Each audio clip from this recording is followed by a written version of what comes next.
السلام، انا بالك كده على تيك توك لقيت ترند هجوم جامد على 3 مطربين. مين بقى؟ حسن شاكوش وعمر كمال وحمو بيكا. لسه حمو بيكا لسه جايب عربية جي كلاس، عربية ب 12 مليون، ونفس النظام عمر كمال ونفس النظام حسن شاكوش جايب بنفس السعر. المشكلة مش في كده، المشكلة ان كل عربية النمر بتاعتهم باسمهم. يعني العربية عمر اسمها عمر، عربية حسن اسمها حسن، النمر مكتوبة كده، عربية حمو مكتوبة حمو. احنا ليه بنتكلم كده؟ كيسي ما تعرف اول فيديو فانت عارفين عايز اتكلم عن ايه. هما تلاتة عاملين اغنية جديدة، ما تيجي عم نسمعهم مع بعض. بس قبل ما نبدأ الفيديو ما تنساش تشترك في القناة وفعل الجرس. معاكم عبد نينجا، ويلا بينا نسمعهم، يلا بينا.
سمعت كده على الفيديو، معلش هو مدته طويلة، بس جبت لكم الكواليس وجبت لكم التيك توك بتاعهم. اللي لسه بيتفرج معايا لحد دلوقتي يعني اكتب تحت في الكومنت واتفرجت عليه للآخر، تمام؟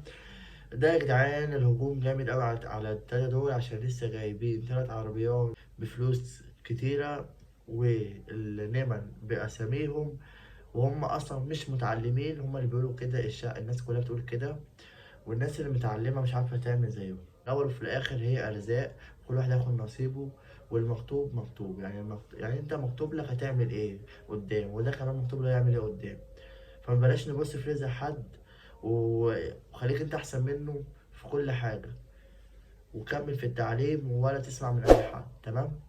واحنا كده يا جدعان خلصنا الفيديو، متنسوش لايك وشير في القناة وفعل الجرس. ومعاكم عبد النينجا، ونشوفكم في فيديو جديد.